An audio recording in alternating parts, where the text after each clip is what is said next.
Finding love is not easy, especially when you're competing against 3,900, almost 4,000 other people for the attention of just one person. 4,000 people are writing letters to one man to get him to fall in love with them. You really only have one shot. How do you get his attention? How do you stand out? How do you not be so boring? Maybe some people think I'll include some pictures, but how do you make those stand out? Maybe they're nude. Well, no, because the nude photos, they get flagged, and he's not even going to be able to read them. Hundreds of people have already tried, and sure enough, they've been flagged for being, quote, inappropriate. But how else are they supposed to stand out? Do you just write what you're thinking straight onto the page? I think I can change you. I know you've been hurt, but I'll be with you. I can see the pain in your eyes. I know you feel sorry. It's kind of like The Bachelor. Everybody is fighting for this one man's affections. Who's going to come out on top? Who is he going to pick? Only this man is not The Bachelor. He's a killer. He has committed double homicide. He killed 2 people in cold blood and has gone viral on TikTok for being hot. They call him the Deadpool killer, the Joker. People want to be his Harley Quinn. And now thousands of people from all over the world are writing to him, believing that they can be the ones to change him. Make a killer go good again. This is the case of Wade Wilson. We would like to thank today's sponsors who have made it possible for Rotten Mango to support the National Network to End Domestic Violence. They are a nonprofit organization dedicated to creating a social, political, and economic environment in which partner-related, workplace, and stalking violence no longer exist. This episode's partnerships have also made it possible to support Rotten Mango's growing team, and we would also like to thank you guys for your continued support as we work on our mission to be worthy advocates. As always, full show notes are available at rottenmangopodcast.com. Just a few quick disclaimers for today's case. There are mentions of suspected SA and somewhat graphic descriptions of injuries, as well as brief mentions of substance abuse. The majority of the research was pulled from the court trial itself, and the longest day of testimony lasted about 9 hours. Just for one of the days. So for the purpose of time, as always, some statements have been condensed. With that being said, let's get into it. Monday mornings are usually for regrets and headaches. The weekend is over, everything is back to reality, and it's not a good feeling. It's not great. In Fort Myers, Florida, Mila, she's freaking out. Her car was basically stolen from the bar last night, from the Buddha bar. Her $80,000 car is now gone. Stephanie, another resident, she can't get in contact with her best friend Christine that she went to the Buddha bar last night with. What is a Buddha bar? It's like a club called the Buddha Bar. Oh. Yeah. Jason, another resident, is at work. He's hungover. He's exhausted. And then all of a sudden the doors open. Police walk in and they want to talk to him about, what did you see at the Buddha Bar last night?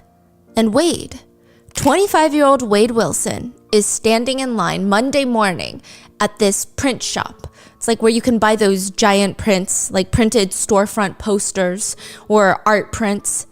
He's standing in line behind another customer who's already being helped by the owner of this print shop.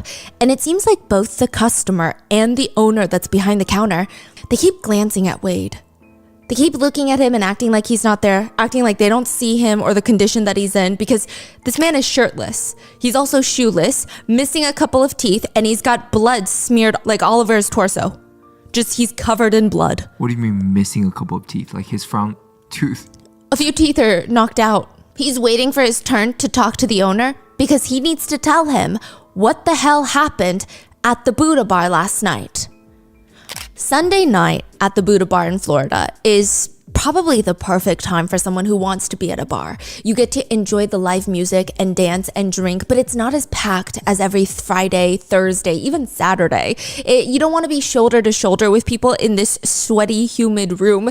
It's busy, but it's not overly crowded. You actually get to socialize with some of the people there. It's not the craziest crowd, which is perfect for Mila. She just wants to have a little bit of a low-key night. Mila walks into the Buddha bar, maybe 10:30 p.m. She has this thing, okay? Mila has this thing where she never brings a purse with her. She likes to be hands-free. Her phone, her work phone, she's got 2 phones, her business cards, her wallet, her keys, everything goes into her pockets. She just stuffs it in there. And if it doesn't fit into her pockets, she usually has somebody with her that has bigger pockets than her, like her boyfriend, Wade. She gives him the keys to her $80,000 Dodge Hellcat. It's like a muscle car. He has the keys to her $80,000 Dodge Hellcat in his pocket, and the two start partying it up at the bar. So Mila is dating Wade Yes. Wilson? Yes, and she's at the bar with him, and he's got the keys to her car. Now, outside the bar, Amy just pulls into the parking lot, and she sees this sleek gray Hellcat parked outside. She's like, that's perfect. That's my best friend Mila's car, which means Mila's inside. Amy's here to see Mila. She grabs her bag, gets out the car, and she starts walking in. She's known Mila for maybe 10 years now. And this is the kind of friendship where it appears they don't really see each other too often. And when they do, it's like no time has passed. They hadn't seen each other in a really long time at this point when Mila and Amy decide, let's meet up at the Buddha bar. How about Sunday night? I mean, it's kind of the perfect night. I want to introduce you to my new boyfriend, Wade, and you live like a mile away from the bar, so it's perfect. Amy lives a mile away from the bar. So she shows up to the bar. It's going to be a fun night. And she's trying to find Mila in this crowded, loud, Mila! And next to Mila is her boyfriend, the one that she's been talking about so often, the one that Amy's supposed to meet. And the first thing that Amy notices is this guy is tall. This guy is probably 6'6". He's tall. And next to Mila, he looks even taller considering she's 5'2"? She's tiny. He also seems nice. He seems charming even. Wade Wilson, nice to meet you. Oh, Amy, nice to meet you too. The three of them, they grab drinks, they're hanging out, they're dancing. And then it happens. This is the one thing that every friend who goes out with couples, they dread. The couple starts fighting. They start arguing and the whole energy just goes south. It's sour. They're arguing at the bar because they just want to do different things. Wade wants to leave the bar right now and go to a guy friend's house and maybe do a little bit of drugs.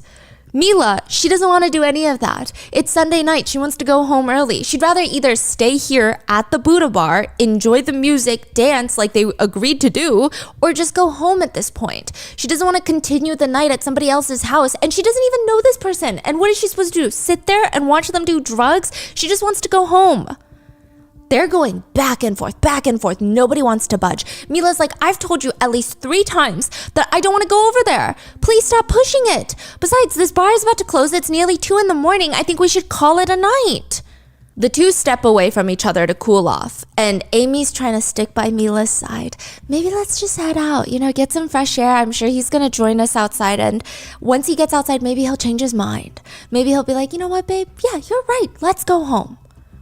They walk outside the bar and they hear a car engine rev and crack. And then they see a car speeding away. That's Amy's looking at the car. She's looking at Mila. She looks back at the car. Isn't that your car? Wade, Mila's boyfriend, had taken Mila's keys to her $80,000 car and had just driven off. Stranded his girlfriend at the Buddha bar. At the same bar, there are 2 other girls that have no relation to Mila and Amy, or at least not yet, Stephanie and Christine. Just like Mila and Amy, Stephanie and Christine have been friends for a really long time, and they're just trying to enjoy their Sunday night before the work week starts. The girls are about to leave when a man jumps in front of Stephanie. Oh my gosh. Oh, sorry. I was just wondering, who's your friend? He kind of cocks his head towards Christine, who looks up at him. Hi, I'm Junior. Oh, this is my friend Christine. Stephanie's a little bit confused. Christine reaches out her hand, shakes Junior's. Christine, nice to meet you.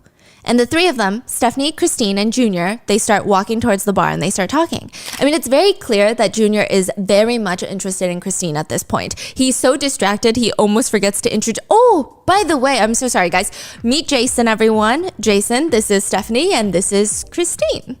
They're like, hi, Jason. So the four of them, they enjoy their drinks together. And Christine is giving Stephanie the, oh, this is good. Like that look. He's cute. He's charming. He's friendly. He's so funny. Look at his clean shaven face. He's got the big dimples. Christine is joking to Stephanie. The guy that I was talking to earlier tonight, remember? He had just one dimple. This guy, Junior, he's got 2 dimples. Okay, the message is very clear. Stephanie and Jason are playing wingman tonight, so Christine and Junior can get to know each other. And they do. The girls are at the bar from 10 p.m.-ish to around 2 in the morning until the bar is closing up, and slowly everybody starts shuffling out of there. Things are going, honestly, very well at this point. Nothing feels forced. Nothing feels unnatural. The conversation is flowing so easily, and they're all standing in the parking lot for a second when it's suggested, why don't we just all go back to Jason's to finish off the night? Christine and Stephanie had Ubered to the bar, so it makes sense. It was kind of perfect. They get into Jason's car. Jason starts driving back to his place. They open up the front door. They're all giggling, all 4 of them, when they flip on the lights, and on the couch, sitting there, staring at them, walking in, is Jason's mom. And she's pissed. It's past 2 in the morning. It's Monday morning now, and Jason's been out all night long, and now he's brought home 3 people over. How old is Jason? I would say probably early to mid-20s. Oh. So everyone tries to make small talk with Jason's mom to kind of ease the tension. And it's not really working, so they all just run off into Jason's room to get away from the weird awkwardness. Jason's room is interesting. It's at the very back of the house, and there's a door to the backyard in his room. So it connects to the Yes, backyard. exactly. So Stephanie and Jason, they decide we're going to just step out into the backyard to hang out, give Christine and Junior some space to do whatever they want to do, because the 2 of them, they start having intimate relations pretty quickly inside of Jason's room.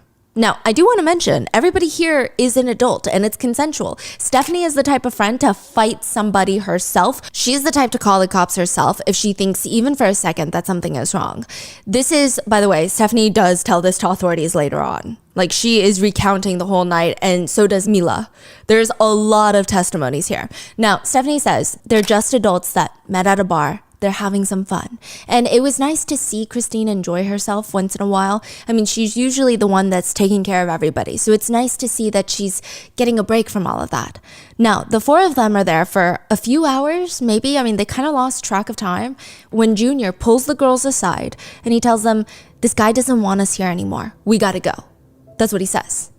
And it was at this point, Stephanie said, they realized, wait, these 2 guys, they don't know each other. Junior and Jason, they also just met at the bar tonight. What? She assumed that they had been friends. Like, they were under the impression that Jason and Junior had known each other and had arrived at the Buddha bar together as friends. But the way that he's saying, hey, this guy doesn't want us here anymore, it very much is indicating, I just met this guy. And he just slept in his room? Yes, with Christine. And so the whole thing is a little bit strange, but also not strange because it's not like anybody lied about it. It's almost like Stephanie and Christine just assumed. They made the assumption, right? And they just seem so natural. They seem like they had been friends for years. Now, it's unclear who offered or how this next plan comes into place. But the new plan for the rest of the night, I imagine it's maybe like 5, 6 in the morning at this point, is to go to Christine's house. Christine lives alone, so there's no mom that's going to be sitting in the living room waiting for them to get in. She does live with her cat, Monty, but other than that, she lives by herself. So they grab all of their stuff. They throw it into the car. This is actually Junior's car. That's also another revelation the girls are having. They're sitting in the car and they're like, wait, Jason drove this car to Jason's house, but now Junior's driving it. So apparently it was Junior's car that Jason drove. It's weird. It's a little bit weird. So they get into the car. Junior's in the driver's seat. He turns it on and the engine is so loud. I mean, especially because it's 5 in the morning and they know that all the neighbors are probably going to wake up to this. It's just revving so loud, practically waking everybody up. Junior puts his hand on the steering wheel. He puts his hands on the gear shift and he starts backing out of the driveway and the engine is getting louder and louder, but the car is not moving. The car is not even moving an inch. What the hell is happening? He tries to back out again and the car engine revs loudly again. I mean, do you know how to drive your own car? Like, what's going on? Are you drunk? He doesn't seem drunk. Junior is fiddling around with the pedals and it's not moving because It's not even his car. He had never driven a manual car before. This is a stick shift car. He's used to automatic cars. He's never driven a Hellcat before. This is his girlfriend's car, Mila's Hellcat, that he stole from the Buddha bar. And his name is not Junior. His name is Wade Wilson. And he is about to murder one of the girls in the car. Joshua, the owner of the print shop, waves bye to his customer. Thank you. Have a nice day. He's smiling at the customer and he's avoiding Wade as much as possible while that customer is walking out of the print shop. He pulls Wade to the side and he's asking him, this is also Joshua tells the police later, what the hell is going on, man? Wade starts pacing back and forth inside this print shop. I need your help. I need a bus ticket. I need a plane ticket or something. I gotta leave town. Joshua had heard about the fight with Mila from a mutual friend of theirs. And he tries to kind of calm this guy down. Wait, look, if it's about the fight with Mila, no, you don't get it. You don't understand. I killed someone. Wade starts frantically filling Joshua in on what happened last night, how he went to the Buddha bar with Mila, stole her car, but he didn't know how to drive it because he can't even drive a stick shift and the car is not automatic. He had some random dude named Jason drive it out of the bar. He, Jason, and two other girls went back to Jason's house and then Jason kicked them out. So Wade and the two girls, Stephanie and Christine, they were gonna head back to Christine's house for the night, or early morning, I guess you could say, just a few hours ago. But Wade could barely get the car out of the driveway and now Christine is dead. He killed her. Joshua freezes and Wade begs him to help him get out of town. I gotta go. I need a bus ticket. I need a plane ticket or something. Because I also might have just tried to kill Mila this morning as well. Whoa, so there is so much going on. Joshua is nodding, but the only thing on this guy's mind is how the hell do I get out of here so I can call 911? He later tells the court this. He's like, I just needed to get out. I didn't want to alarm him to make him feel like I'm going to rat him out or snitch on him. So I'm thinking of, okay, do I tell him I need to go talk to a friend? Do I tell him I need to go smoke a cigarette? He just needs to call 911 so that someone can come and get this guy because this is not good. Are they friends? He said they're more like acquaintances. Okay. He's saying they're not even that close of friends. So he barely knows him. Yeah, he's like, I'm not trying to help this guy get out of town. I'm trying to help this guy get arrested. And the Wade just showed up. Shirtless, shoeless, missing a few teeth, and with blood smeared on his torso. Wow. Yeah. Let me ask you something. How well did you know Mr. Wilson? I didn't know him very well. He was an employee at a friend of mine, marina in Conch Key, and Down in the Keys. down in the Keys, and I've only met him maybe a handful of times before that. Mila's also not having the best morning either. Not the best Monday morning. This is before Wade goes to Joshua's print shop. This is early in the morning. She wakes up on Amy's couch. This is the friend that was at the bar with her. And she's staring at the ceiling, probably contemplating her life right now, okay? Contemplating how she got here. How her boyfriend Wade just abandoned her at the bar last night, essentially stole her car, and the past 6 months of her life were a living hell. Wade was probably the world's worst boyfriend for the past half year of Mila's life. Within a few weeks of dating, she had already called the police on him multiple times. He had physically assaulted her multiple times. One time, Wade apparently got very upset at Mila for these text messages that she had on her phone. It's unclear what the messages entailed or what the contents were, but they're both in the car and he's driving, blowing up on her, and she doesn't like where this is headed. So she ends up trying to get out of the car, just trying to create some distance between those two. He runs after her, ripping off her skirt.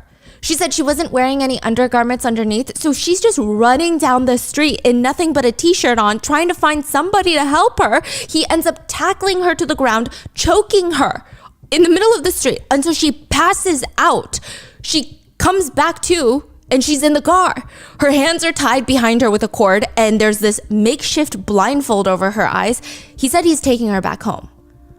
Their place at the time had a boat on the property. And it's parked on the dock, so there's water out there. He drags her onto the boat. They start getting off into the water, so there's really no way for her to escape anymore. It's not like she can just jump out the boat.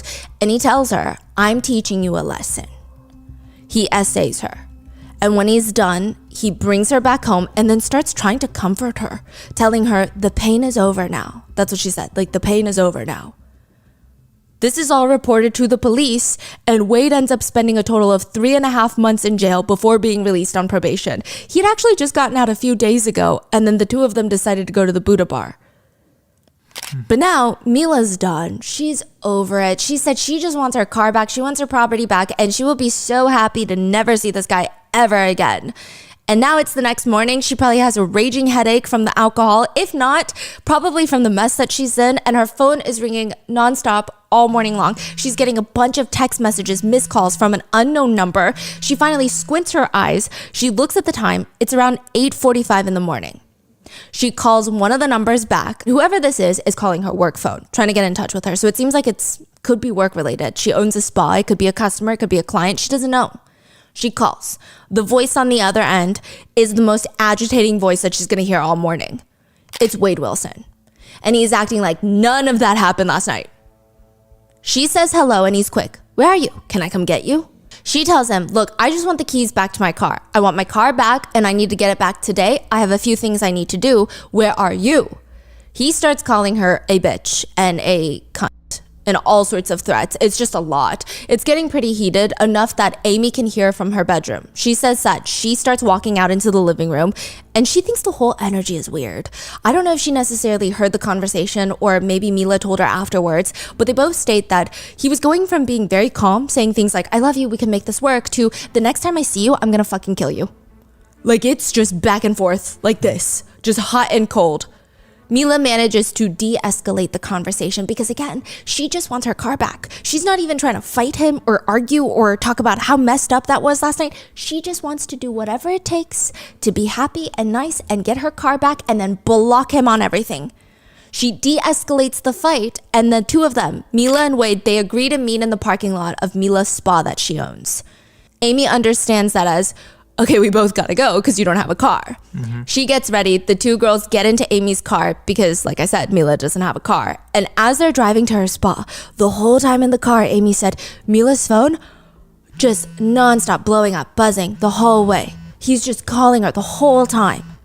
And this guy just feels very unhinged. Amy parks her car at the parking lot. She watches Mila get out of her car, approach Wade, who's sitting in the car, and she goes to the driver's side. Next thing Amy remembers is she's on the phone with 911 because there's just so much blood. Mila had gotten out of Amy's car, walked up to Wade on the driver's side of his car. He's like, Mila, get in the car now. She's not gonna get in the car. She literally says, I'm not getting in the car. Is this guy crazy? He tries to grab her by the waist. He's pulling at her dress to try and drag her forcibly into the car through the driver's side window. Not even the door, through the window. So Mila says she needs to think quick. She throws her arms up in the air, like she's about to dive into the pool, just straight up, like a plank. She refuses to let her body fold up because she thinks the second that her arms fold in, he could probably drag her into the car. She's gonna go through that window and she's like, no way I'm getting into the car with this guy right now. Like he's kidnapping her Yes. in broad daylight. She's resisting. She's planking. He's pulling her. He's ripping her dress, grabbing her hair, dragging her, and whatever he can get his hands on. She manages to wiggle away and Wade starts panicking, realizing that she's slipping away from his grip. He opens the driver's side door. He hasn't even put the car in park at this point. It's still in drive. He gets out the car, grabs Mila. The car starts slowly rolling forward because it's not in park. Wade tackles Mila to the ground and the two of them are positioned where the car nearly runs them over. It grazes their legs.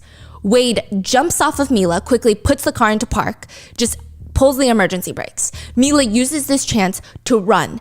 Amy has been in her car trying to figure out what to do. This is happening very quickly. She has her hand on the door handle. She's ready to get out and help her friend. Wade is chasing after Mila and he points at her. If you get out, I'm gonna kill you. Amy does not get out. Mila is 5'2". She's tiny, maybe 100 pounds. Amy is 5'4". Both of them against Wade 6'6". Nothing good is gonna come out of this. They're both gonna get killed. They would need to have a whole army of them first. Amy's busy in the car calling 911. Meanwhile, Wade manages to catch up with Mila. So Mila at this point, I imagine. This is, you say 8:30, 9 o'clock in the morning? I would probably aim closer to 9:30 in the morning because she got the original phone calls. She calls back at around 8:45 in the morning. Right. So Yes. there's nobody around? There are other business owners, but I don't think that they've come out yet fully. Mila's just trying to book it to the spa. I think her intention is if I get into the spa, I can lock it. I'll be safe. I mean, I'm hiding somewhere. Because I don't know if she knows which businesses are open at this point inside of this little retail shopping plaza, or which ones are going to open the door for her. Now, Amy can see all of this. Mila is holding onto the stair railing at one point, quote, like a monkey trying to hold on. He just keeps ripping her more and more, trying to drag her into the spa. So now he wants to take her into her spa. Mila says she knows that if the two of them are alone in her spa right now, he's going to kill her. She said, I didn't know whether he was going to drag me in and then they would have to resuscitate my body. If he got me inside, I knew I was going to die. So she is doing absolutely everything in her power to stay outside of that spa. She said, I start to get beat. It all went so fast and so slow, whether it would be punches, slapping, choking, that kind of nature. I'm trying to reason with him, trying to talk to him, but there is nobody behind those eyes anymore. So there's no reasoning with him. He just has these dark serial killer eyes where there's nothing to reason with. It's like looking into a black hole. You're saying words, you're trying to evoke emotions, but there is nothing behind those eyes. I'm just trying to buy time. That's what Mila says. Now, Wade has Mila pinned up against the hallway wall. Both hands are around her throat. The only time he takes his hands off her throat is so that he can pummel her face with his fist. At this point, two things happen at once. One, they start hearing police sirens in the distance coming closer and closer. Two, Wade punches Mila in the face so hard her nose, quote, explodes. Just blood explodes everywhere. Mila thinks this is either one of those, or maybe both of these things that kind of freaks Wade out because it seems to take him off his guard, giving her just enough time to duck underneath his arm and run away. She bolts it across the parking lot. A neighboring business opens her door. She's rushing and they slam the door closed right behind her. They lock it. And by the time that the police arrive, Wade is gone. He has just driven away. The police have an idea though. Why don't we lure him out? That's what we can do. The plan is Mila's gonna convince Wade to meet her in the parking lot of a local restaurant called Joe's Crab Shack, which surprisingly or unsurprisingly, I don't know at this point, but this man is headache inducing. Wade agrees. He's like, yeah, sure, Mila, I'll come meet up with you. He's gonna meet up with her at Joe's Crab Shack. There are two officers on site that's gonna block his car so that he can't leave. And they actually end up talking to Wade. There's footage of this. He rolls down his window. The officers. Wait. This happened when? Right away? This happened like an hour or two after the assault. Wade knows damn well the cops were coming. Yeah. And he's like, let me meet you. I guess he was confident enough that Mila was not pressing charges or that maybe they didn't believe her. I'm not sure what he's thinking. But he shows up and he rolls down his window and the officer is reassuring him because he doesn't want to scare him off. I'm not going to arrest you. We're just going to detain you for a second or two to figure out what's going on. So the officer leaves for 2 seconds to get a backup officer. He turns around. Wade is driving off. Again. Just wait till my partner gets here. L41, gonna need a couple more units. Don't go anywhere. Hey. Alpha 8, hour over there.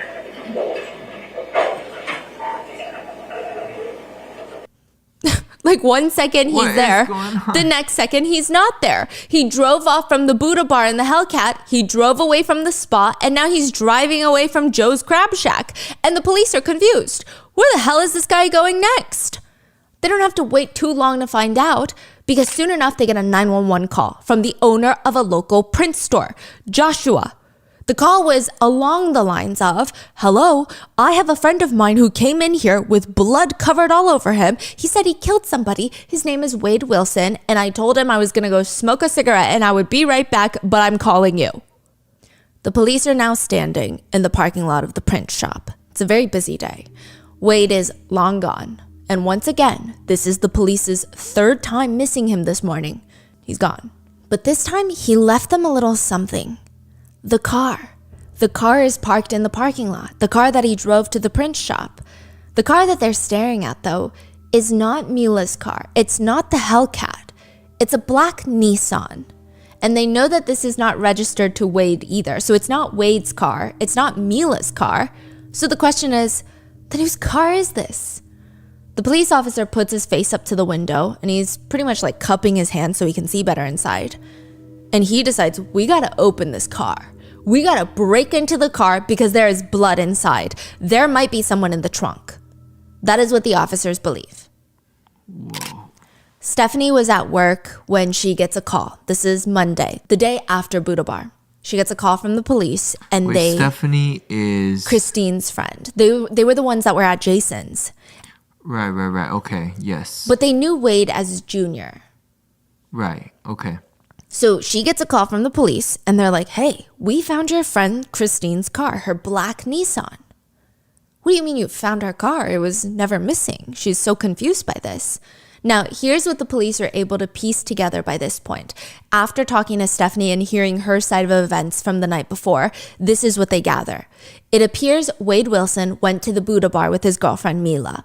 He then steals her $80,000 Hellcat and has Jason, a random guy he meets at the bar, drive him and the two girls, Stephanie and Christine, back to Jason's house. Afterwards, they try to go to Christine's, but because Wade cannot drive the Hellcat because it's a manual stick shift, they leave it in Jason's neighborhood and they Uber to Christine's house. So now it's Wade, aka Junior, Stephanie, and Christine at Christine's house. Stephanie says that she was there for maybe 15 minutes, but she had to go back home because she had work the next day and she had to take her son to school. Stephanie turned to Christine and she asked her, is everything okay? Like, am I okay to go? She said that Christine gave her a hug and kissed her goodbye. And so she's like, okay, I'll talk to you tomorrow. Stephanie says if Christine was concerned about this guy in any way, she would have not let me leave that house. If she was scared in any way, she would have told me, let's get this guy out of here. So Stephanie leaves. She walks past Christine's black Nissan parked in the driveway and goes back home. All morning, Stephanie has not gotten a text back or call back from Christine, but she's not freaked out about this because technically they essentially pulled an all-nighter last night. She just assumed she doesn't have work. She's probably knocked out right now. Meanwhile, that morning, Mila's phone is blowing up from calls from an unknown number. The police track that number and it's shown to be Christine's phone number. But the two girls, they don't know each other. I mean, sure, they were at the bar, the same bar last night, but they never spoke. Why would Christine's phone be calling Mila? Because Wade had taken Christine's phone, but why? Mila doesn't know. She just wants her car back. The Hellcat, right? That's presumably parked somewhere near Jason's house still. Wade agrees to meet up with her at her spa, but he shows up in this black Nissan. He attempts to kidnap her and then later essentially attempts to murder her, drives off. He goes to meet with her again later at Joe's Crab Shack, not knowing that the police are there waiting for him. He pulls up in the same black Nissan, Christine's car, and then he manages to drive away. And now he's gone to a print shop where his friend Joshua is the owner, and he tells him that he's killed people. Joshua rushes to call 911, and by the time that the authorities arrive, Wade is gone, but he's left the black Nissan in the lot, which happens to have blood in it. This is what the police know. And the police are very concerned that they're going to find Christine's body in the car. But how did he leave without a Nissan? I guess he just ran off. He ran Yeah. barefoot? Yeah. Wow. And instead, they find a phone inside the car. Now, this phone is not Wade's phone, and it's also not Christine's phone or Stephanie's phone. It's a complete stranger's phone that has no correlation to any of these people in the car with blood inside. Usually when you see a vulture, it's never a good sign. Vultures are literally called vultures because they feed off of anything that they can find, and sometimes there are bodies that they feed off of. Police find vultures surrounding this wooded lot nearby, and it's like this empty wooded lot. The police decide, we gotta go investigate what's in there because that's a lot of vulture activity. They walk in and they search the place, and they find a woman's body.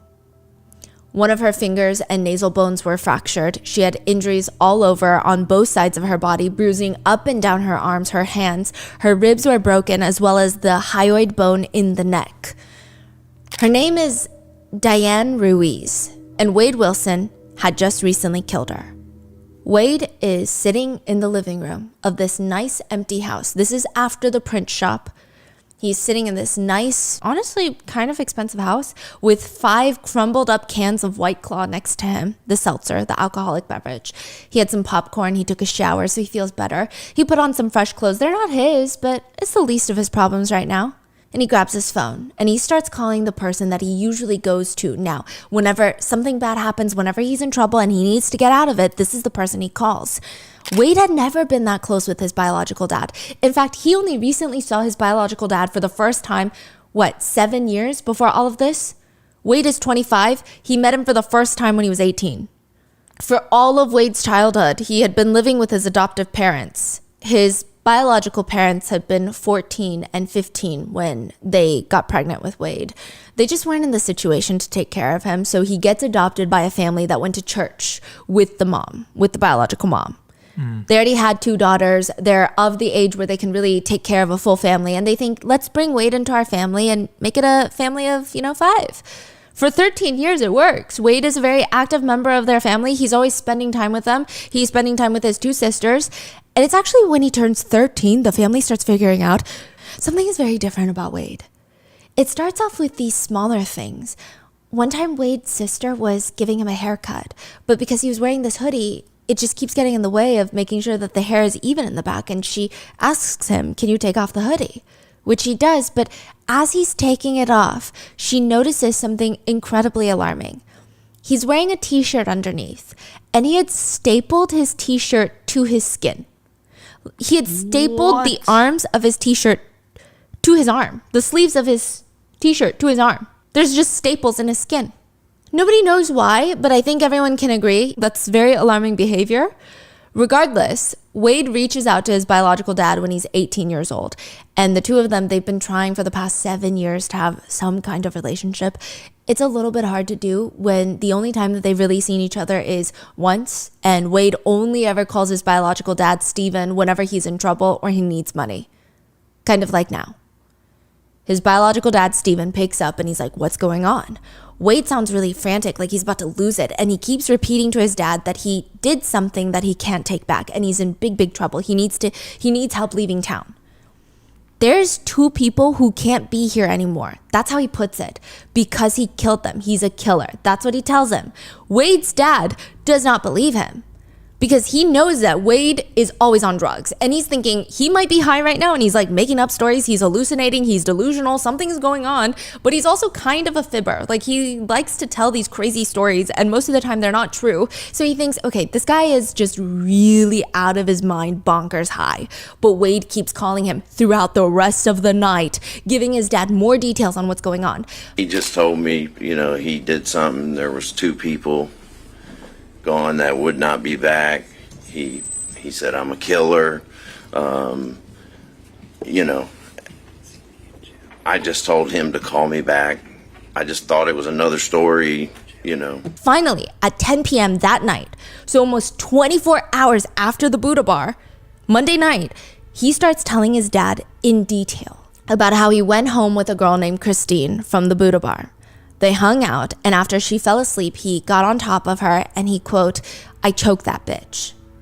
He stated that he stayed in Christine's house for a little bit longer afterwards with her dead body, and then eventually he decides, I should probably dispose of her body.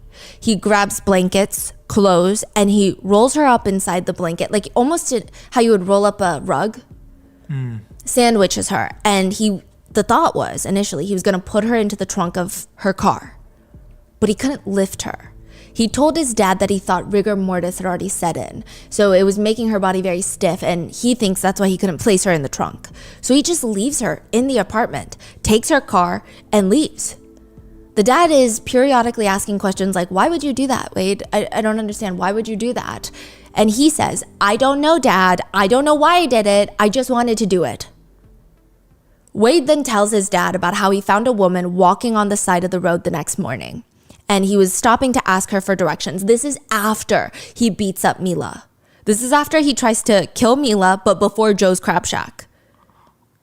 So this is like you're saying like 9:30 a.m. ish? Yes. He finds a woman on the side of the road and he stops to ask her for directions. Somehow he manages to get this woman into the car, whether it was by pure physical force or manipulation, I don't know.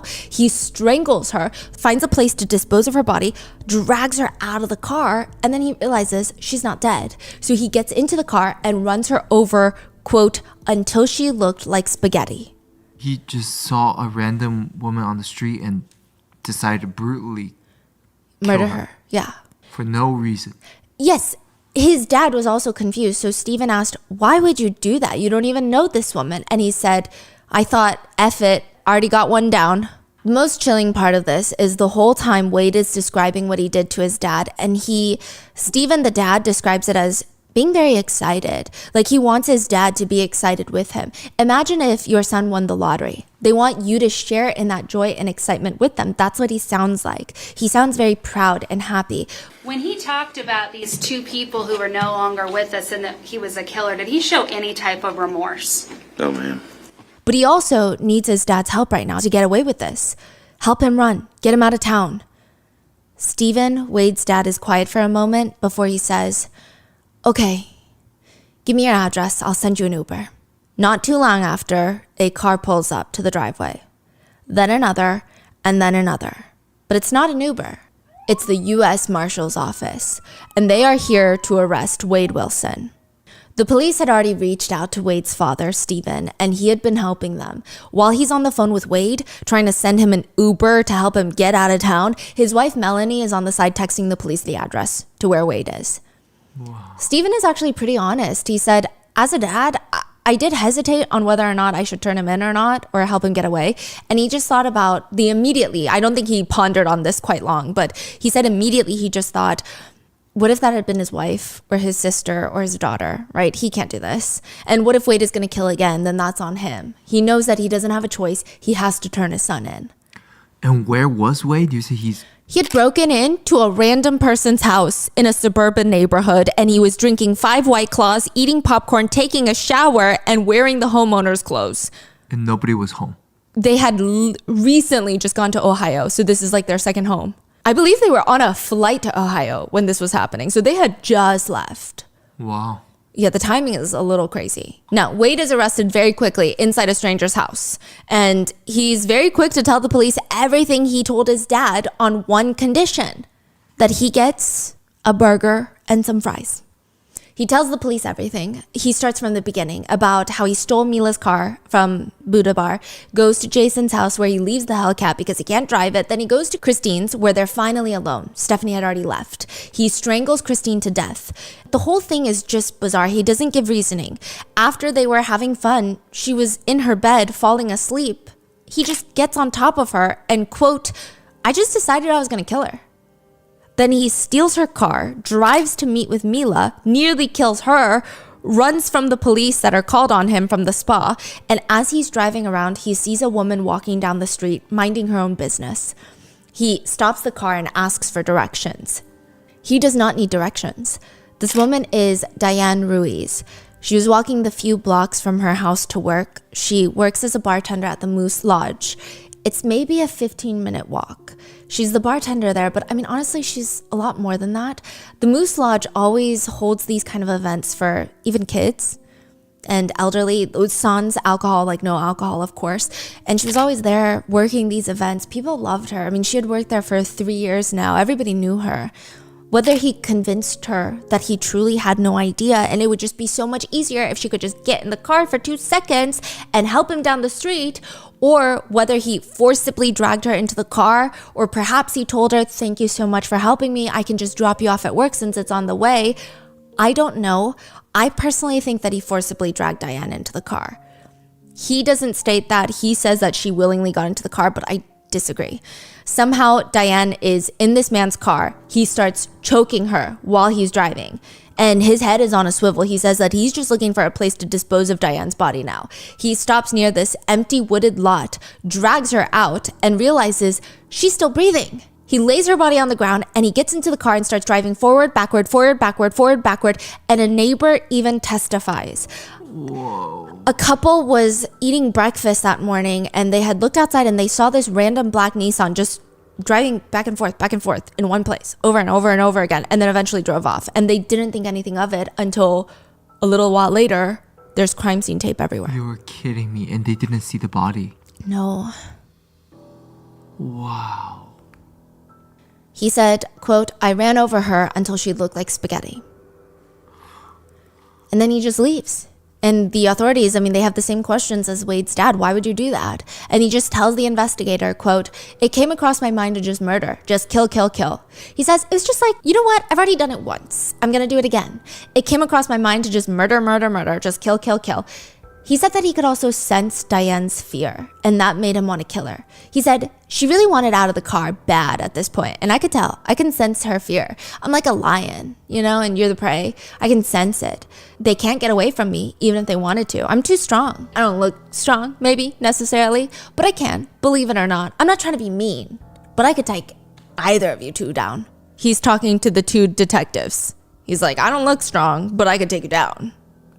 And he said her fear is what triggered him to kill her because he's a lion and she's the prey. He allegedly tells the authorities, and I would do it again. Afterwards, he drives to Joe's Crab Shack where he is confronted by the police and manages to escape once more. Then he drives to the print shop and manages to escape once more. As for why he took Christine's phone, he states that somewhere along the Buddha bar or Jason's house, he had lost his phone. And before he left Christine's, so she's already deceased at this point, he needed a phone. He grabs hers and uses her face to unlock it with Face ID. Whoa. And he leaves. Police had already arrived at Christine's house by this point, and immediately upon walking in, they knew that clearly something was amiss. Someone had placed what seemed like a roll of blankets just in the middle of the hallway between the bedroom and the kitchen. They slowly approached the wad of blankets, and they quickly realized that at the center was Christine. Just from looking at her, her face is badly bruised. She has a swollen eye bruising up and down her body. Her fingernails were broken and chipped, indicating that she was asleep when he started strangling her, but she awoke and there was clearly a struggle and she fought back hard. And what's crazy is this isn't even the first time that the police had known about Wade Wilson. A few months before the murders, there was another situation. Kelly did not know Wade Wilson. Kelly is another woman, but she knew Steven Wilson, not his dad, okay? But that was her boyfriend that she had been living with for the past 6 months. They start living together 2018, but the incident takes place February 2019 and the murders are October 2019. So they start maybe dating a year before the murders. Kelly and Steven are full on living together when she finds some weird things in the house. It's like this weird glass contraption. It's obviously not hers, so it's gotta be Steven's. And she doesn't straight up ask Steven about it because maybe she just has an inkling that he's gonna lie to her. She ends up taking a picture of it, posting it onto Reddit, and asking Redditors, "Hi, hello, what is this? Is this like a drug thing? I don't know anything." Everyone starts commenting, "Oh yeah, that's a makeshift crack pipe. Your boyfriend's doing crack." Kelly also finds out that his name, her boyfriend's name that she's been living with for 6 months, isn't even Steven Wilson. Well, I mean it is, but his real full name is Wade Steven Wilson. And he's got 2 kids. He has children. Wade Wilson has kids. And he did not tell her about that. She ends up finding out through all of this by herself. She confronts him and he tries to convince her, "Those are my kids. Those are my friend's kids." Which, what? Like, we're not even getting into the drug usage. She hates it. She doesn't want drugs in the house, and the fact that he's constantly lying to her. In addition to all of that, Kelly would catch him cheating on her multiple times with multiple different women. He would deny it. She would at times catch him on camera cheating, and he would still deny it. She said this guy is a master manipulator. That's how he lives his life. I guess one day Wade had enough of being called out on his own bullshit because Kelly comes home and everything is gone. Everyone and everything is gone. Not just Wade's stuff, but all of her stuff is gone too. He even took her gun and ran off. She reports it to the police and they do nothing about it.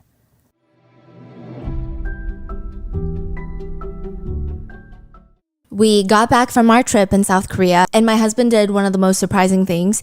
He was actually able to speak a lot of Korean. I'm talking conversational, understandable Korean, and there was barely even an accent when he was talking. And I do have to thank Rosetta Stone for that, because the moment that I found out that we were going, I told him he needed to study every day, every hour, every minute, because I just didn't want him to get lost in the city without me and be unable to find his way back, even though he only started days before our trip to get back into the flow of really going into the Korean lessons. I have to say that I was really impressed of how he did. But he said Rosetta Stone made it very easy for him, which makes sense because Rosetta Stone is the most trusted language learning program for 30 years with millions of users and 25 languages offered. My husband really liked that Rosetta Stone forced him to immerse into the language, meaning it doesn't give him any English translations, so he could learn to speak, listen, and think in Korean. It teaches you the language how you would naturally learn, meaning you learn words, phrases, and then sentences. This is not one of those apps where you just learn a few words a day and then forget about it. Rosetta Stone is built for long-term retention. It even comes with this built-in true accent feature, meaning it's going to give you feedback on your pronunciation. It's almost like having a personal trainer for your accent. You can train anywhere with Rosetta Stone because it's built for the desktop, or it has an app, it has an audio companion, and you even have the ability to download lessons offline. Rosetta Stone has Korean, Japanese, Chinese, and so many more languages for you to learn from. You can literally get a lifetime membership for all 25 languages, meaning you literally get access to all 25 language courses for 50% off. No matter where you plan to go or what trip you want to take, Rosetta Stone can help you learn the language. Don't put off learning that language. There's no better time than right now to get started. For a very limited time, Rotten Mango listeners can get Rosetta Stone's lifetime membership for 50% off. Visit rosettastone.com/rotten. That's 50% off unlimited access to 25 language courses for the rest of your life. Redeem your 50% off at rosettastone.com/rotten today.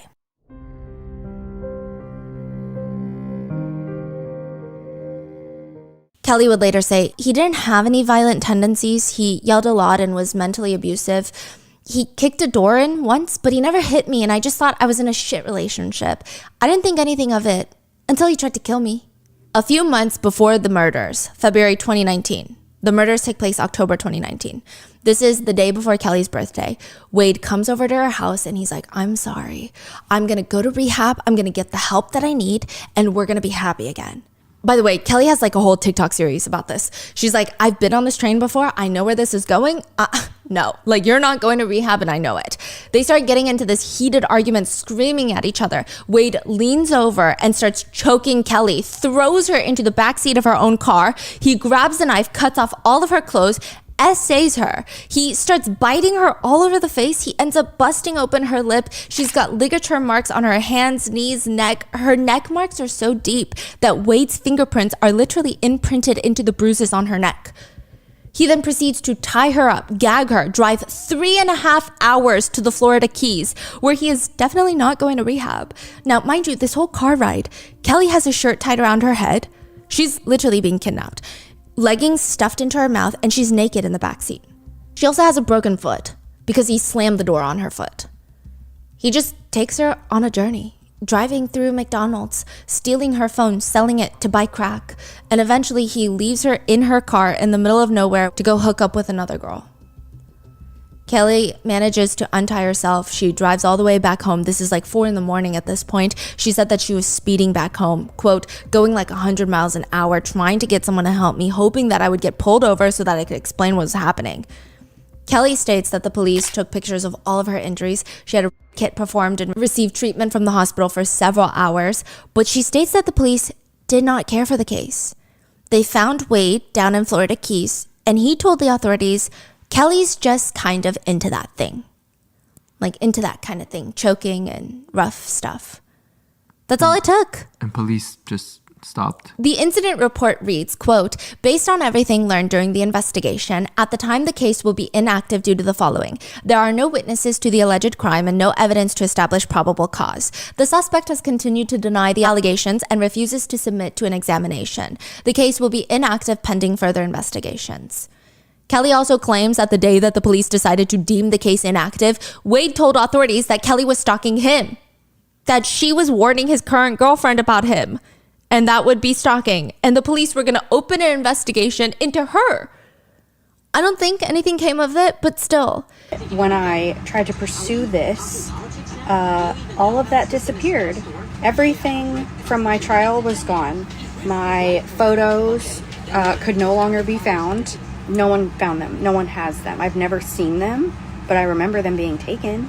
Kelly has also stated on her TikTok that Wade tied up another girlfriend of his and threw her out into a parking lot completely naked, and that at one point he dated a man and ended up stabbing him. Yes, so Wade dated a man prior to, I think it was after Kelly, and he ended up stabbing his boyfriend. This is all from Kelly. Yes. Wow. Now, Kelly states that she has since gotten an attorney, and she firmly believes that had the police believed her or even tried to investigate a little bit, had they arrested Wade, he would have not killed the other two women later on. She's also very vocal about how much she hates the man, which is understandable, but she says, I want nothing to do with him until it's time to watch him fry, and I will be in the front row with a big old sign saying bye. Yeah, fry as in executed. What is certifiably frightening is the fact that when Kelly shared her story on TikTok after Wade Wilson's arrest, after he was already going viral on TikTok for being hot, okay, people commented on her video, well, you're a 3 and he's a 10. After her traumatic story of being kidnapped and essayed by a now convicted killer, and how perhaps if the police had listened to her, none of this would have happened, there were some people still focused on the fact that they believe he's more conventionally attractive. I really hope that these netizens are not 18 or registered to vote in the US this upcoming election, because I'm terrified. Now, some people on TikTok seem to excuse double homicide for the pure fact that they like this man's face tattoos. It's kind of wild. That is why Wade Wilson is going viral on TikTok. They keep playing his court videos with the Joker quotes overlaid or the Joker audio overlaid. One TikTok is of him in court, and there's audio of the Joker's voice from the movies saying, remember this, nobody watches you harder than the people who don't like you. So give them a show they'll never forget. It's like fan edits, right? Yes, he's on trial for double homicide. There's also this one moment in court where I don't know why he's doing this, but he's kind of placing both of his hands and sliding them over his frontal pants area. And the comments are genuinely thirsting over this move. They love his hand placement. And when someone tells them, hey, this is actually insane, they say, we don't like what he did, but we just like his face tattoos. And see, I have a problem with that. Let us have a full rundown of some of his tattoos and their meanings, shall we? Even after some of these people have been told what the tattoos mean, they still don't care though. I'm just gonna preface that. He has the word live tattooed on his fingers, Live. He has TTG tattooed on the right side of his forehead, which allegedly stands for time to go or train to go, as in ready to fight. He has bred for war tattooed in big letters under his chin, again, as in ready to fight, ready for war. He has the letters NMM on his left jaw. The meaning seems a bit more up in the air, but some people believe that it's a reference to Deadpool, the Marvel character. Wait, what's the tattoo? N as in Nancy, M as in mom, M as in mom. So that's the tattoo that Wade Wilson is the Deadpool's name in the movie. So they share the same name. Yes, and that's why some people call him the Deadpool killer right now, especially because the new Deadpool 3 came out around the same time that his verdict came out. And yeah, it's just the timing is horrendous. Now, Deadpool's alter ego is Wade Wilson, and Deadpool actually gets M-Day tattooed on his body for the day that the mutants lost their power. So some people think it's a reference to his name being Deadpool, but it's very unclear. Around his eye, he has the words, "Why so serious?" which is likely a reference to Heath Ledger's iconic line in 2008's The Dark Knight as the Joker. And then he has the words, "Ha ha ha," tattooed underneath. He also has a wannabe Glasgow smile tattooed onto his face, which is, you know, where the Joker has his lips cut to his ears. He has it tattooed though. So it's not a real cut, it's a tattoo. And it might have to do with Heath Ledger's next line in the film, which is, "He sticks the blade in my mouth. Let's put a smile on that face." So it's, why so serious? He sticks a blade in my mouth. Let's put a smile on that face. He also has the number 14 on the right side of his neck, which is a white supremacist mantra that stands for the 14 words they live by, which is, we must secure the existence of our people and a future for white children. He has the number 88 tattooed on his neck next to the 14, which is the numeric code for the 8th letter of the alphabet, aka H. So 88 would be HH, and for white supremacists, it stands for Hail Hitler. And the combination of the numeric codes 14 and 88 is typically a very white supremacist number. He also has 2 Nazi symbols, one under his right eye. Yeah, in case you're like, well, no, the 1488 could mean something else. Maybe it's January 4th, 1988. No, he has a Nazi symbol under his right eye and another one on his scalp. But a lot of the times the one on his scalp is hidden by his hair. It's huge. It takes up like half of the right side of his scalp. Now, the thing is, when he went to the Buddha bar in 2019, when he committed these murders, he did not have any face tattoos. Otherwise, I don't think Mila would have dated him. I don't think Christine would have given him the time of day. I don't think Diane would have even stopped momentarily to help give him directions. I mean, you see one Nazi symbol on the face, you're running. But he didn't have any of these tattoos on his face in 2019 or in his mugshot. He wasn't allowed on bail. So how did he suddenly show up to court with these tattoos all over his face? October 2020, almost exactly a year after the murders, Wade has been sitting in prison waiting for this upcoming trial. He was obviously denied bail. And that is when a little note gets slipped underneath a different cell door. The note reads along the lines of, I'm here for 2 murders, but I'm going to leave around 1 or 2 a.m. There's also an address. This is where I want to be picked up. It seems like an arrangement of sorts. What do you mean you're leaving at 1 or 2 in the morning? This is prison. You don't just get to leave when you want to leave. A man named Curtis in the cell picks up the note and he smirks. Message received. I mean, for Curtis, not for Curtis's cellmate who's sitting there like, what do these people think we're doing? This is not an episode of Prison Break. He goes to the guards, tells them what he saw, everything. He tells them from start to finish. The guards storm the entire cell block, full lockdown in pod 1. And sure enough, in one of the cells, the glass on the window had been cracked.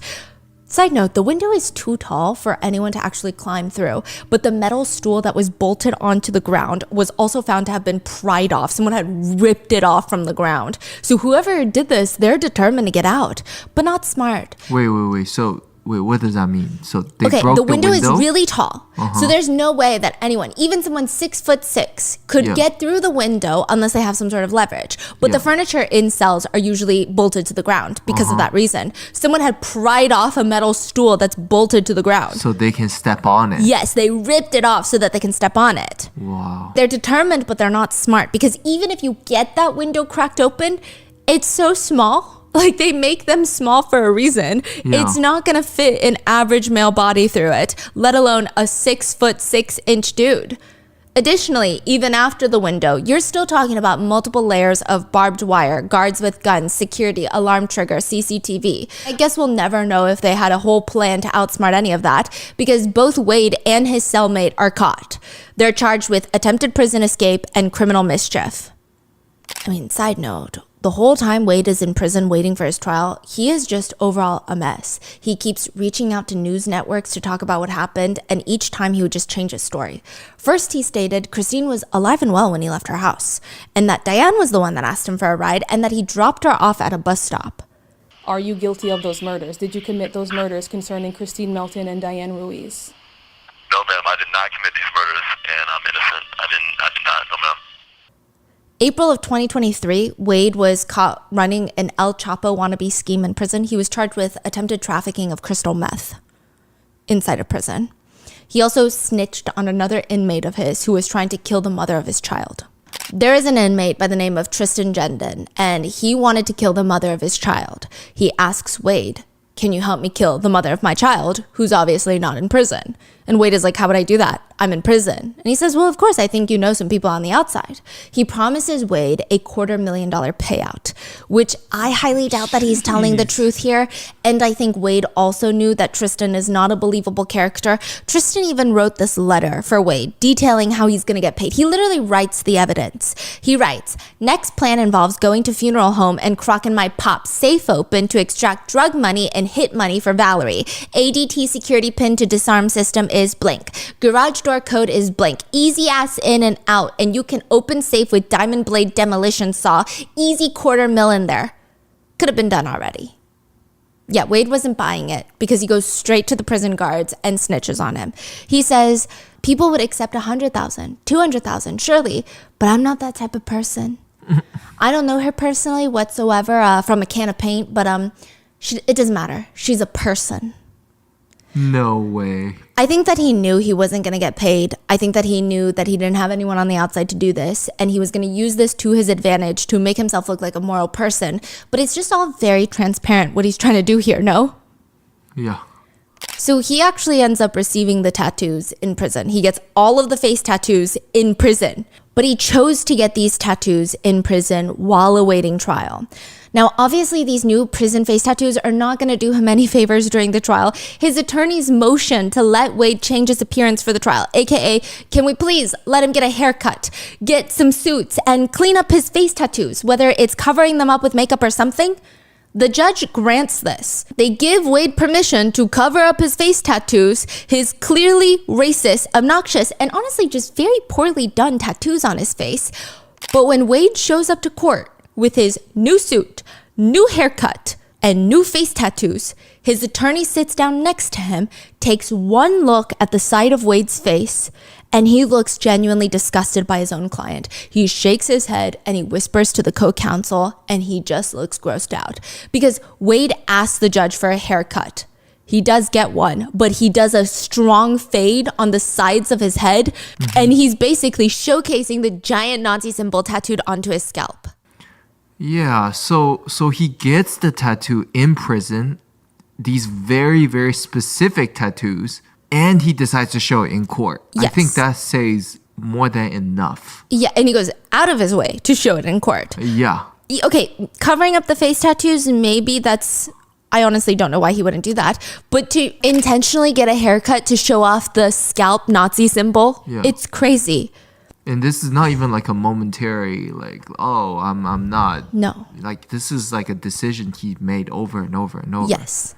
Now, that moment of the attorney being disgusted by his own client has gone viral online, as well as another moment that Wade shares with another one of his attorneys, a blonde female attorney. He is leaning closer to whisper something, which is kind of what you do in court. You can't really speak loudly. But that moment has been romanticized by some people on TikTok because they keep comparing this scene to the scene of Harley Quinn and Joker from Suicide Squad.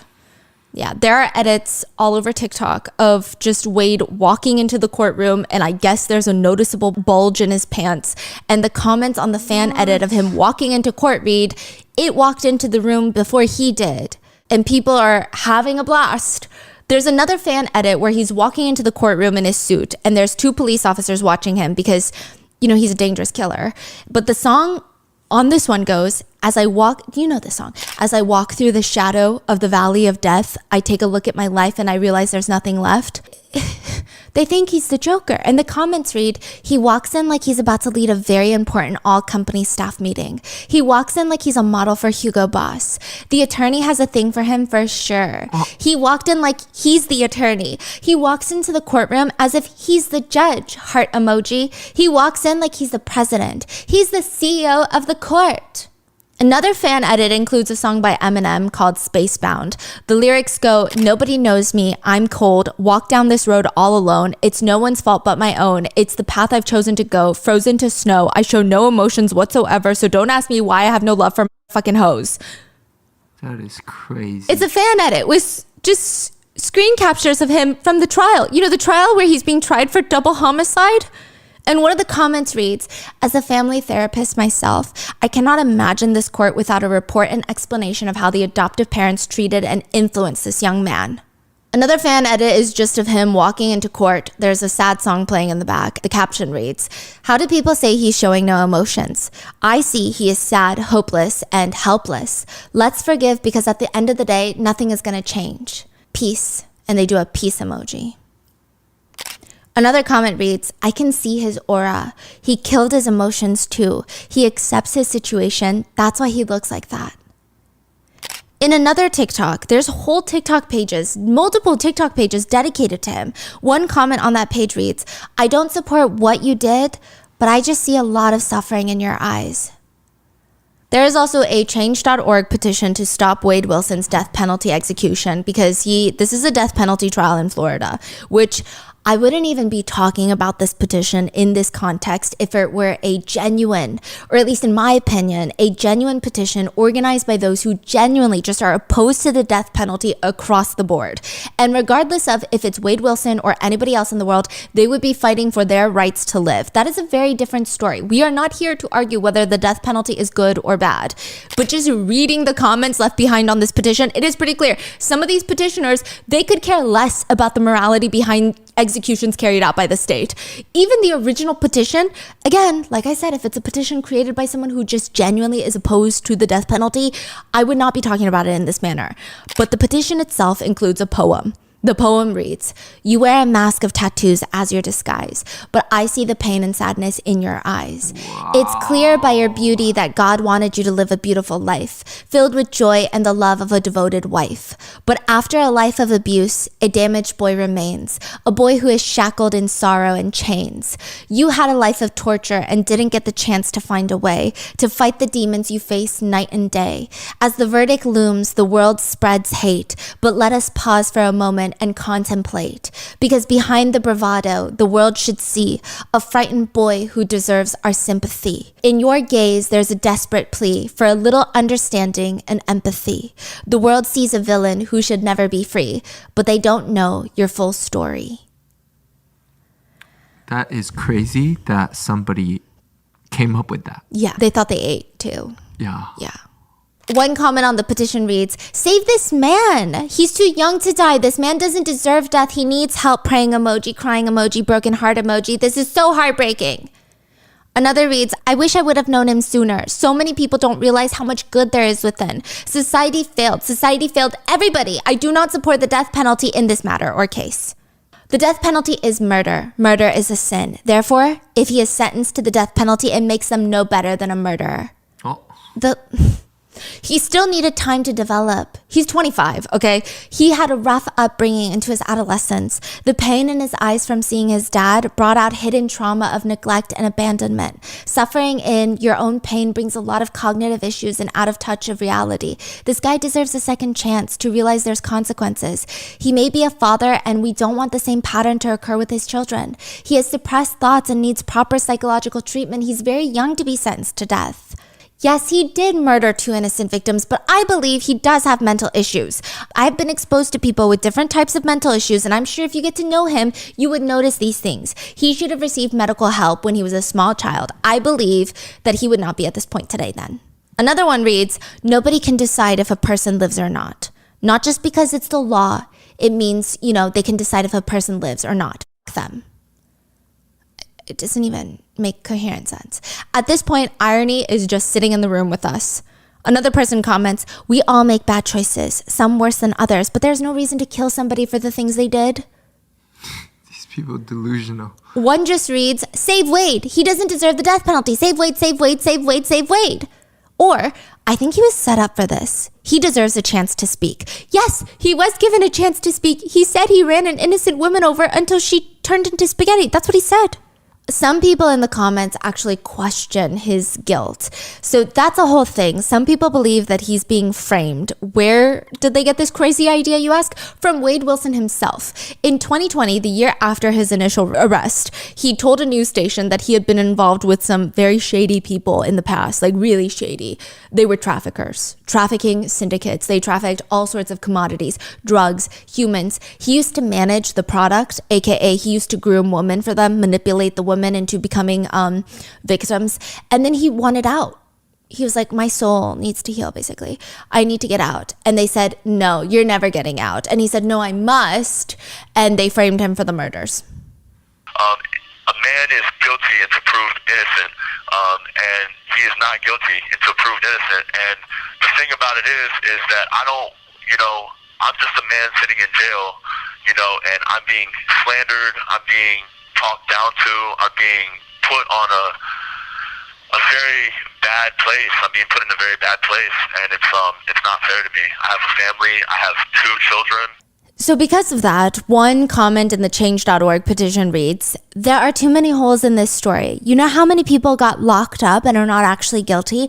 Imagine putting someone to death and they weren't guilty. I believe he's covering for someone. He already said he had to lie and confess to protect his kids. What if he didn't do it and we kill him? And the death penalty won't bring them back. Someone who is in pain and has had lots of trauma deserves a chance to be happy and find God, even if it's locked away. He deserves a chance at life with meaning, and his kids deserve to have their daddy around.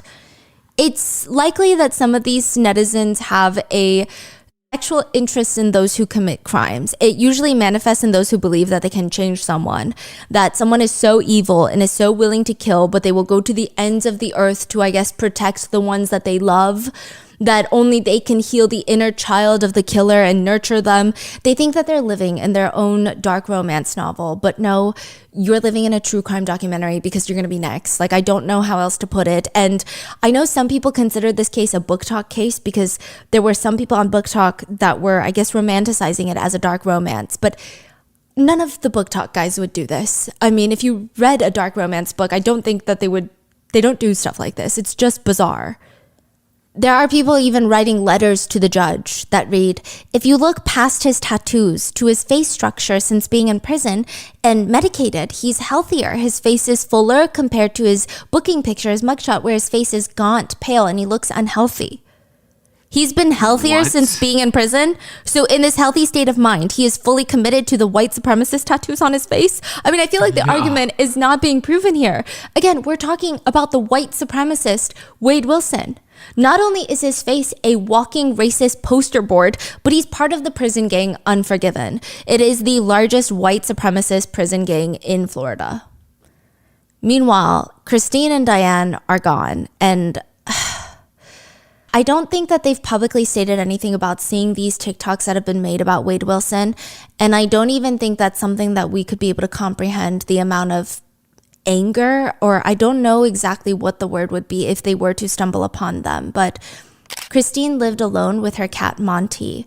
Monty was actually a fixture in a lot of the crime scene photos. The jury and the court had seen him in a lot of the pictures, and they just called him the fat cat because after Christine's very vicious murder, after the police arrived at the apartment, after CSI came to take pictures, through all of that, Monty refused to leave Christine's side. So that is why he is in a lot of the crime scene photos. Christine's cousin gave a victim impact statement where she says, Christine adored her mother. They were two peas in a pod. They were the same and different in the most beautiful ways. They lived less than 1 block apart in 2019 when this occurred. Christine's mother has not been at this trial. Once Christine was murdered, she was never the same. How could she be? Her health declined quickly. She left Florida and is now cared for by their son in Maryland. Christine's mother is my godmother. When she left Florida, she made me promise to see this trial through, and I have kept that promise. We all have. We have sat through graphic testimony and heard all the positively gruesome details of how our girl met our end, and I sit here today and I listen because that's what Christine would have done. She would have sacrificed her sanity to see justice done, and so I have done the same. Losing Christine has been like loving Christine. It has changed the courses of our lives forever. Losing someone to murder is foul and vicious and soul-crushing, and with one exception, and she looks straight at Wade, and he looks straight back at her. She says, with one exception, I would not wish it on my worst enemy.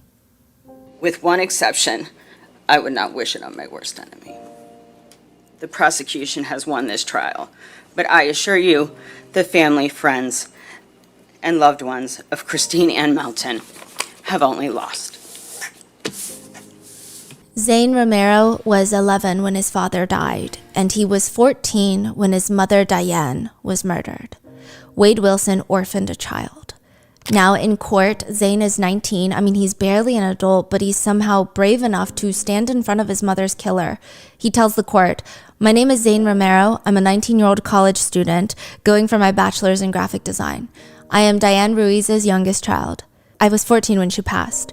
I was just starting my freshman year of high school, and she was so excited to see me grow up and so proud of what I was growing into. She supported me in all my dreams and only tried to help and uplift me when I was taking on new risks and challenges. My father unfortunately passed away when I was only 11. My mother was all I had left. I was barely 2 months into my first year of high school when she passed. I was in marching band, and the week prior she was telling me how excited she was to go and watch me perform at the weekend's football game. It would have been her first time seeing me perform. That was my first year in the marching band. She would never get to see me perform, and I would never get the experience of seeing her in the crowd. My mother supported my dreams and only ever wanted me to succeed in life. She always made sure that all the hard work I was putting into my education wasn't going unnoticed. She would always show up with these random gifts that helped me succeed in life for what I needed. She was raised in a tough home environment and only ever wanted to give me and my brother just nothing like that. She wanted us to grow up in a loving home and for us to be happy. Diane was engaged to be married, and her fiancé testified. He broke out into tears during his testimony because that morning the last text message she ever sent him was she was upset at him because she didn't think that he kissed her goodbye before he left for work. And he said that he absolutely did. There have been a few viral clips from the trial.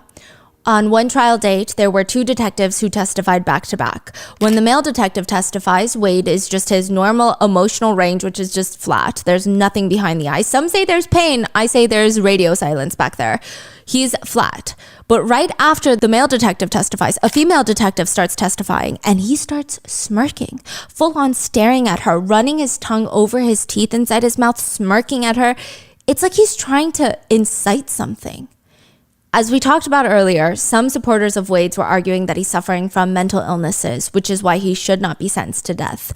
Some further context in the trial was that when Wade was super young, there were some reports that he was struggling with his mental health, which, yeah, okay, a lot of us are. We don't go on to kill for fun. But it stated that he was very paranoid that people were watching his adoptive family, and he insisted that all the blinds be closed.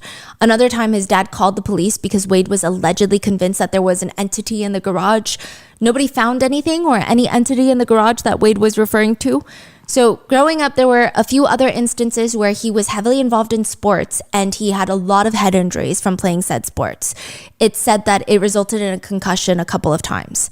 There's also arguments that that's where his problems began, that he started doing drugs afterwards.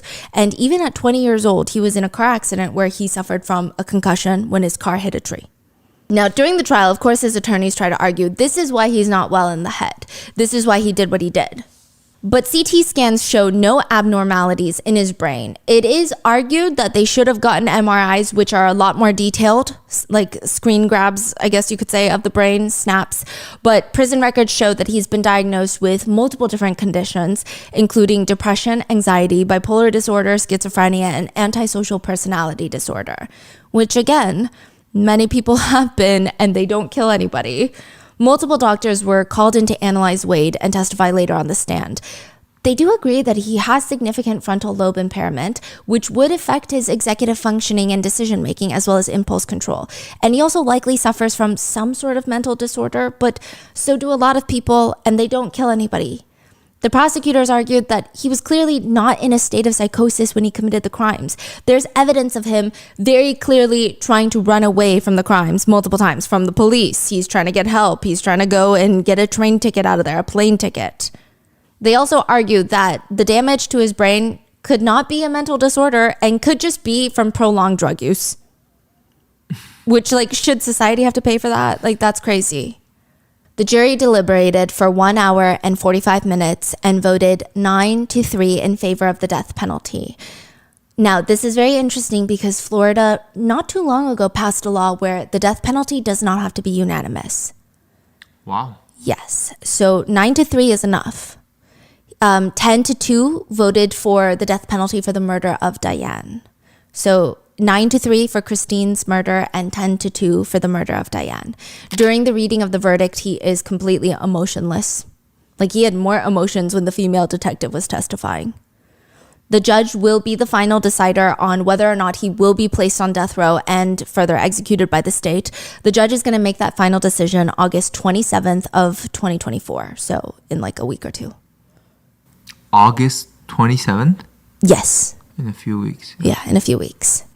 Later, one of the jurors, an anonymous female juror, would tell Wink News, there were times where, he and I would lock eyes and just stare at each other, And there's definitely a very noticeable weight in the room when you're sitting with somebody that has done these horrific things that he did.